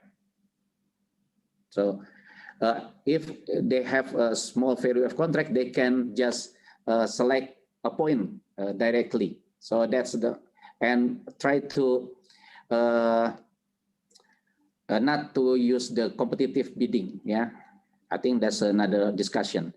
Novated scheme, I think that's interesting. Yeah, if you have more information about that, the story behind or philosophy behind the project delivery system, I think maybe we can try to introduce, yeah, Indonesia, but for specific type of construction, for instance, yeah, not for all type of construction. Which type of construction I think is better, yeah, using this novated scheme. Regulation issued by government could be like a risk for the project, and it will go back to the government's money. I think the project should identify first in the first time, yeah, when they try to analyze the risk. So they have to identify which kind of regulation that will be related to the project and it will cost more, yeah, in the first time. I think that's another things to do. Manufacture construction, increase productivity of construction. This is a question, yeah. Recently, I just spoke in a seminar regarding the manufacture construction. So the contractor always say that this is the things that we have to do in terms of increasing the productivity. Yes, but I think because of moving to the manufacturing industry, yeah, but the construction itself, the process on site should also be more productive. Yeah, how to do that? So that's the question. Not only in the plan, yeah, I think that's okay. The productivity should be better, but in installing, assembling on site, I think also that's a question. Yeah. Okay, define of the workers and issue, yeah, because we have daily workers. I think that's another thing that we have to do that. So contractor and specialists, I don't know the classification in Indonesia, but I think we missed something here, yeah, about the subcontractor and specialists. Maybe specialists put in different classification of contractors, and I don't know why they put different classification on that. Yeah, number of players come in and come out of industry. You mentioned about the barrier, yeah, entry barrier. I don't know whether we have the information in terms of number of contractor every year. Yeah, we have, yeah, but coming in, how many and coming out, we don't have that kind of information. Okay, and also how big is our contribution to the asset? I think you already mentioned about it in your third lecture, yeah, I think, because input-output table. Okay, your third one. Okay, sustainability, environmental indicator to national economy. Well, I'm looking forward to seeing this from the input-output table, whether student can do that, yeah, with your help, yeah, with your help, yeah. Regarding the energy, yes, maybe we can identify, yeah, but for other aspect of sustainability, I don't know, yeah. How can we identify from input-output table with 17 classification, yeah. Regarding output-input table, you mentioned about that, yeah. Indonesia should issue, yeah, the most recent input-output table, yeah, should be for 2015, yeah, should be 2015, but until now it's not there yet. So I think students can try to discuss about it, yeah. What's the benefit for the input-output table, which is coming out regularly and very short term, yeah, in terms of monitoring or measuring our construction. Minimum wage affect construction in Indonesia. I think this is related to I think you mentioned about input output. You change the value, you change the price, what's the effect, for construction. I think student can try to do that, the problem is, I think in construction, minimum wage of regional minimum wage is not effective. I think they have their own system. So I think the student can try to look for the information about the application of minimum wage in construction.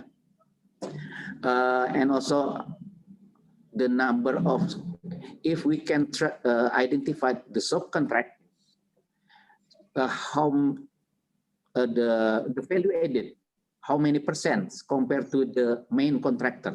Can we do that? Okay. So how many value added contributed by the subcontractor compared to the main contractor? From input-output tables, it's not very clear. But I think if I go back to the larger input-output table, we may be able to find that. I think last year we found the large input-output table, the 140 by 140 tables. Not the 7. The 17 is useful only for teaching. Okay. But if you want to analyze, you have to go to the 140. Yeah, I think they have several volume, not only one volume, that 17. So I think it's interesting because we want to know whether how many percent of the construction work distributed to the subcontractors. So what is the role of main contractor? Okay, and also related to repair and maintenance, how much the contribution, and then how the BPS do the survey, do the survey. I got the information that they have like a quarterly survey, but for medium and big company, and how to calculate the value added. You mentioned about the subcontractors and contractor, how they try to identify which company is subcontractors and which company is the main contractors there. So I think that's a question also, I think. And also, maybe it's better also try to compare between the result from the analysis of the construction industry based on addition of input-output table. We have right now 2000, 2005, and 2010, and look for 2015. If we have 4 IO tables, I think we can have a better. Yes. If you have 4, then it will be very interesting to compare. So also indirect coefficient, you mentioned about direct coefficient, Okay, and also perbandingan dengan negara lain, of course, You mentioned about construction technology, which industry, contribute to the construction, I think perbandingan mungkin dengan Malaysia and Singapore, and Australia, I think is interesting, Energy discussion also, I think environmental discussion, as I mentioned before, and you mentioned about sensitivity analysis. Actually, TK, I haven't gotten the clue, how we do the sensitivity analysis and the example, maybe is it about the sectors, which is influenced to which sectors, or is it a variable? Well, you with sensitivity analysis, you can test which variable has greatest impact on construction. So it all depends on what you're interested in. If you want to look at productivity, then you can play around with whether it is imports, whether it is your how much you buy from manufacturing. So you can just test 10% change in imports, 10% change in what you buy from manufacturing, 10% change in wages, 10% change in profits, and see how to prioritize what we want to do. Yeah, okay, got it. And also the last one is import, export, yeah, related to construction. I think Bara, yeah, did that in his thesis, ya. I think student ya, mahasiswa bisa lihat salah satu contohnya import ekspor ini dibahas oleh Bara ya. Mahasiswa saya baru aja lulus, mungkin bisa lihat ya seperti apa, bisa melakukan juga hal yang sama lah seperti itu ya. I think yeah, that's all. I think for the last one is still empty because I miss your lecture today. No but problem. I will try to catch up, yeah, and I will show to the student. I think from your 4 lectures, I think we got a lot of something to ponder, yeah, to think about, and I think it's also potential research topics, yeah. If we can try to find out the problems, yeah, and we try to address that problem. And I think no one in Indonesia, yeah, to do that. In terms of we try to identify the whole aspect, yeah. Actually, this is not the whole yet. I think we have to. But if we can make like a categorizing, yeah, or classification or structure or roadmap, I think we may come to the more comprehensive, yeah, in later, yeah. So I don't know if you are interested. I think maybe we can have like, okay, this is like our future research topics, for instance, yeah, and student will just grab this topic and then try to do that, yeah. In every, for instance, project for this class or maybe for their thesis, yeah. I think we can do that for this construction economy. Yeah, yeah. I think that's what I can do is if you send me some of this 4 or 5 slides, I can tidy them up into more direct research questions for the students to consider. Yeah, sip. Okay, thank you, TK. Okay, student, mahasiswa, ada pertanyaan? Izin nanya, Pak. Ya. Yang apa materinya Pak Tike barusan? Masih ada yang saran, Pak? Mr. Tike, in the what is it? Total multipliers, we add household. Yes. Why we do not add all of the consumption? Why just household? We add to the total multipliers because there is konsumsi lembaga non-profit and konsumsi pemerintah in that consumption. Okay, that's a good one. We think that the pemerintah doesn't make this decision as part of the economy. We normally leave the government out of the economy because the government spending is actually motivated by other factors.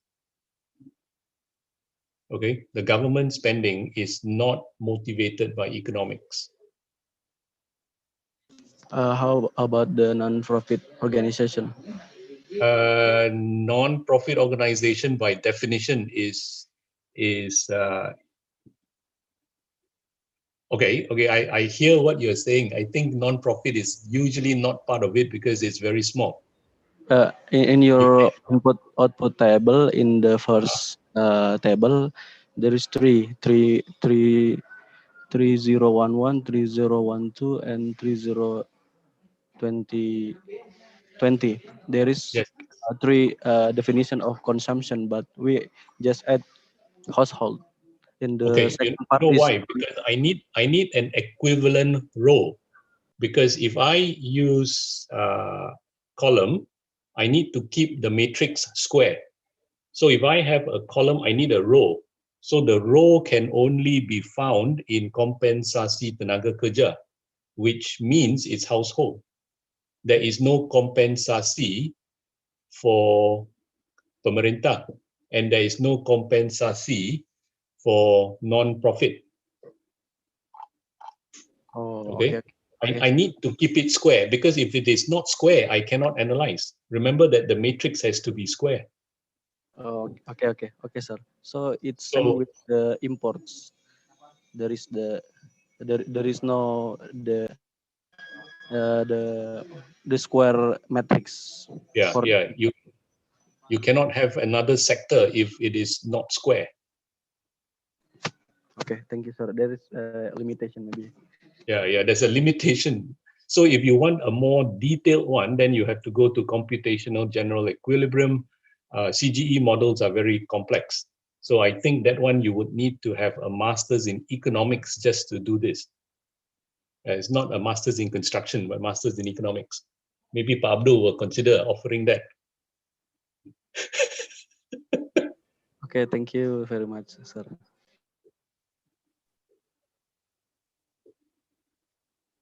And collaborate with Universitas Pajajaran, yeah. So actually, when I was asked by the Menteri PUPR, yeah, to analyze the 5 years of Jokowi's terms from 2014, yeah, I tried to analyze the procurement, yeah, the procurement and contract. But for the economy, so they asked the Universitas Indonesia to do that from economy, Faculty of Economy. Yeah. At that time, I don't know yet TK. So at that time, if I knew at that time, I will ask Ibu Dewi to send to TK to do that. No, I think it's very important that our graduates know economics, because if you don't learn about economics, then we will never, the construction industry will not be able to take control of the economics part of the industry. Everything will then be in the hands of the economist or the hands of the accountant. Yeah. So it's very good that you are offering this subject in the construction program. Yeah. But we need more students who are interested to learn. I don't know. Many students afraid of you. Or maybe me. Look, the input-output table that I am sharing is only 17 by 17. Yeah. I just opened one that is, I think, a few thousand by a few thousand. So it is 40 countries by 39 sectors. Wow. Okay. So then you have the whole world input-output tables, and that is even more fascinating.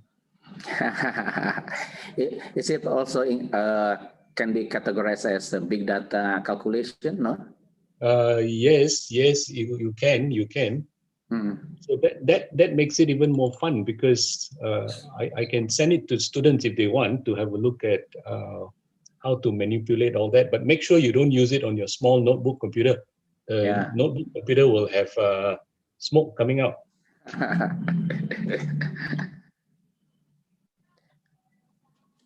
Okay, any other questions from students? Students, mahasiswa. Jadi yang tadi saya sampaikan itu ya, mahasiswa itu tolong mulai dilihat, nanti TK akan mencoba mendetilkan dengan research question-nya atau apa yang jadi pertanyaannya untuk itu, dan nanti silahkan mulai pilih ya, terus kemudian nanti kita lakukan dalam waktu setelah UTS ya, setelah ujian midterm, itu mulai ya mendetilkan, nanti mungkin bisa tanya-tanya juga ya, sehingga nanti akhirnya itu mahasiswa punya semacam term paper ya, term paper yang membahas tentang itu. Dan ini bagian kalau memang bagus, bagiannya nanti menjadi mata kuliah ini, bahan mata kuliah ini di semester yang akan datang gitu ya, di tahun yang akan datang akan kita jadikan sebagai bagian dari kuliah gitu, menggambarkan Indonesia seperti apa gitu ya. Mr. TK, I want to ask. Yes, go ahead. Are there any like standard for any country to apply about the categories of sector industry? Yes, most countries will have to follow United Nations standard industrial classifications.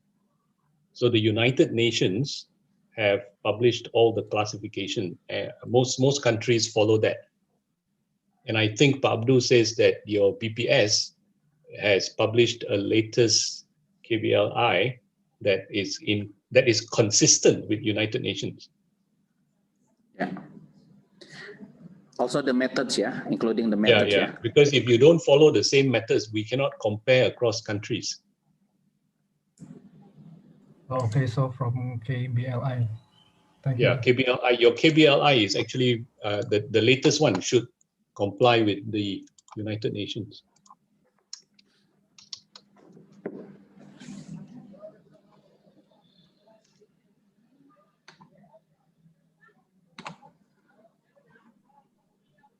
Tiki. Yes. Yeah.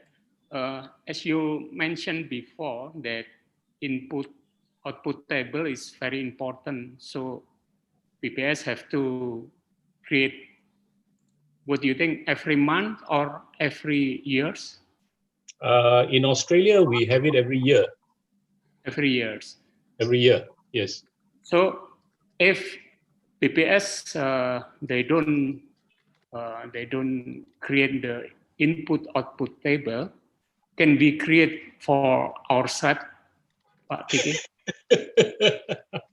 I think it's very hard for you to produce that because, as you can see, you need the inputs and outputs for something like 150 industry sectors. It is not possible for a university to do that. It is possible to do what LPJK is doing, which is just to collect data for the construction industry. But even then, you need to have the structure in place for you to collect data. So if you send out the questionnaire from ITB, and if Ibu Reni or Pak Abdul or Pak Krishna signs on the letter, there is no authority. You need the pemerintah to say that if you don't fill up the questionnaire survey, I put you in jail. Otherwise, they will give you all sorts of funny information. You must.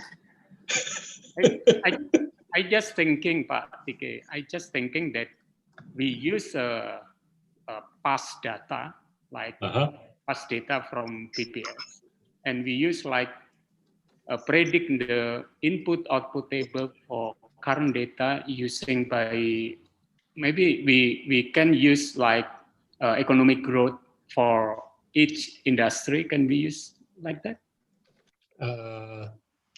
There will to be make too many prediction? assumptions. You can predict, but there will be too many assumptions and your results will not be meaningful. Because this input-output table is supposed to describe your economy in total, right? Because you have supply, you have demand, it balances what the Indonesian economy is producing. So if you are just using growth and project to the future or to from yesterday to today, there will be too many assumptions.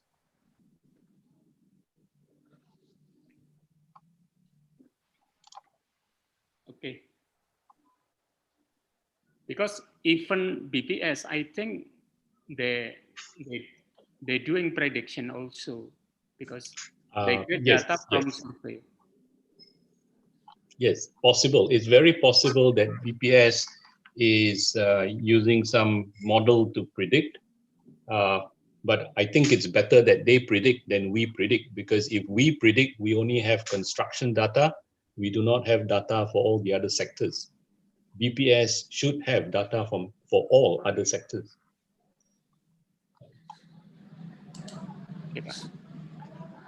Ya, mereka punya ini Pak Wawan, undang-undang ya. BPS itu didirikan dengan undang-undang. Jadi kalau BPS melakukan survei, kemudian perusahaan nggak mau menjawab, itu kena itu. Tapi kalau rektor ITB mengeluarkan, itu tidak ada dampaknya sama sekali. LPJK juga nggak punya, LPJK, even LPJK, ya. So that's the problem. We cannot enforce, ya. That's why di Undang-Undang Jasa Konstruksi inginnya ada itu, ya. Inginnya ada itu mana yang harus didaftarkan proyek-proyek. Tapi sekarang semuanya dienolkan oleh undang-undang yang baru, ya, yang apa, Omnibus Law, ya, yang begitu, karena mengganggu proses investasi, ya. That's the problem, TK. So we don't have that buildings permit anymore right now, ya. Also how the company report, ya, the data of the project, ya, for reaccreditation or apa ya istilahnya, registration, ya, for registration. I don't know. You have Indonesia has to decide what is important. People like us want to do things very detailed, but I think sometimes the politicians want some things to be done quickly. They don't have the patience to wait for data. They don't analyze. They just want results. Yeah. We are different. We are working at a university. We are different. But do they need us? They need us, but if you do not have enough people to produce the detailed analysis, they will just use a guess. I think they can guess. A lot of this information is many of the economists will make this decision based on their best guess. And I think that's fine because they may have worked with Asian Development Bank. They could have experience in the World Bank. They have experience in industry. So your Bank Indonesia or your Bapenas, look, they are very smart people there. So sometimes they have their own internal analysis and they make decisions based on what they know. It's fine. But for us, we are always looking for the correct methodology to teach students because we are at a university. So we cannot teach them shortcut. We still have to teach them the correct way, which means that we have to go look for the data. We have to process the data accurately, correctly, and that takes time. Okay. Yeah. Right? It's different pressure for us. We at the university we just have to do things differently. No, we do things the correct way. Yeah, because if they don't need us, so I think we just do other things, yeah. In terms of research, yeah, in terms of research. Yeah, in terms of research, we can, yeah. But we need BPS for the data, so that's the main challenge. Another source of data is the Asian Development Bank, because they may be able to get preliminary input-output tables from BPS. Oh, okay. Yeah. I think I have seen Indonesian input-output tables from the Asian Development Bank. Is it legal? I mean, for them to publish before the BPS? Don't ask me. Don't ask me. Okay. You know, if you can get it from Asian Development Bank, then yeah, it's fine. Thailand, Philippines. Let me see, where is Indonesia? Hey, funny. There's Thailand, there's Vietnam, but there's no Indonesia. Maybe Indonesia didn't even report to Asian Development Bank.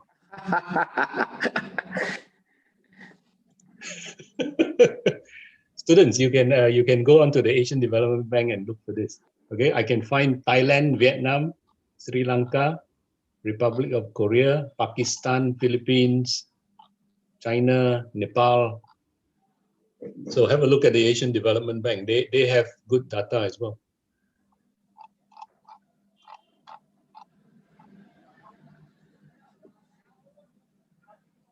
Okay, any other questions, any clarifications you need?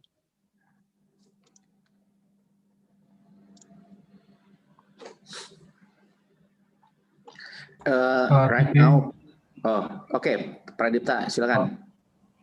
Ya Pak, TK, I think I found, is this the right file? There is Indonesian input-output table for 2010 to 2017. Okay, that's good. It's from dataadb.org. Okay, share with us, So is it legal ya? Legal ya? Okay. Good. Right now, Pak Tike, Pak Bimo, and Pak Krishna is trying to discuss about their book. Do you know the book about the 20 years of LPGK? Yes, right? the 20 tahun LPGK. Yeah, still going on right now. I don't know. I think maybe after this, if you have some time, maybe you can join ya. Okay. Pak Budi mungkin di share ininya, linknya Pak Budi ya. Ada ya? Yang hari ini Pak atau? Ya hari ini ya. Oke, ya Pak.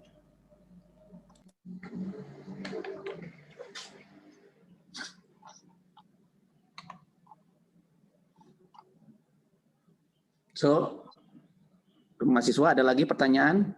So, jika tidak ada pertanyaan, so I will let TK conclude ya this 4 lectures from Pak TK ya. Pak TK mangga, silakan.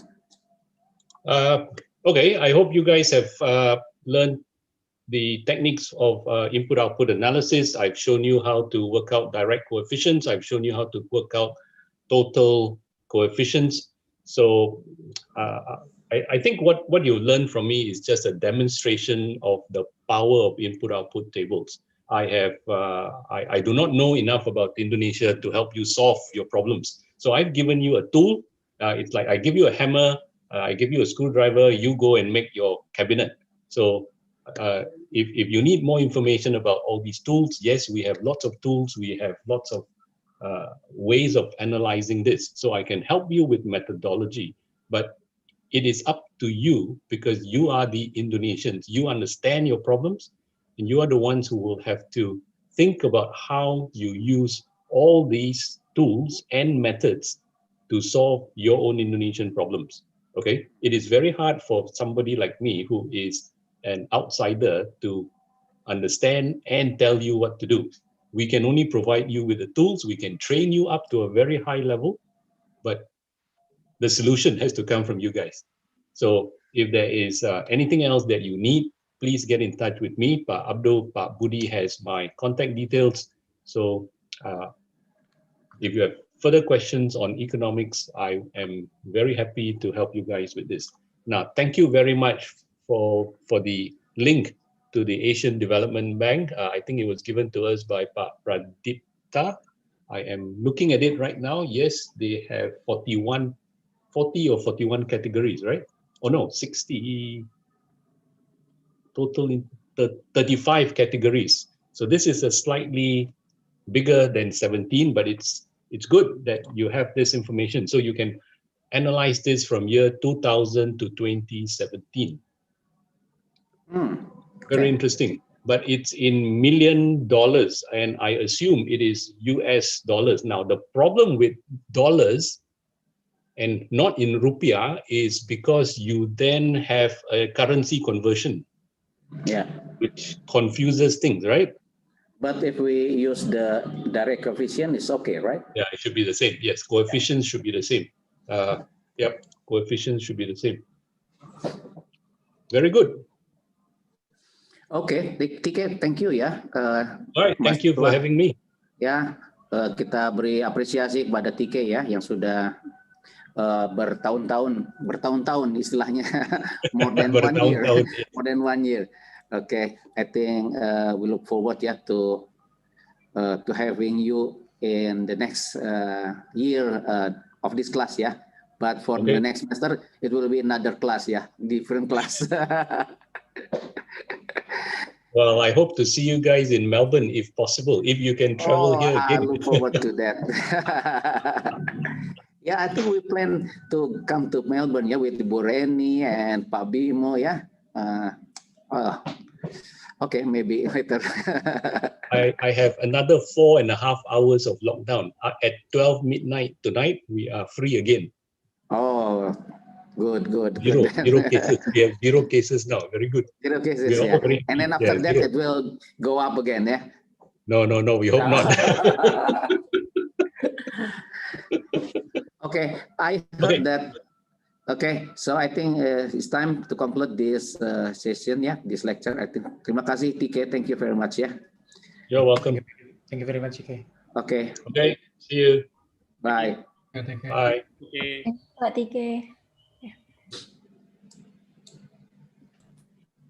Pak Tike, asisten.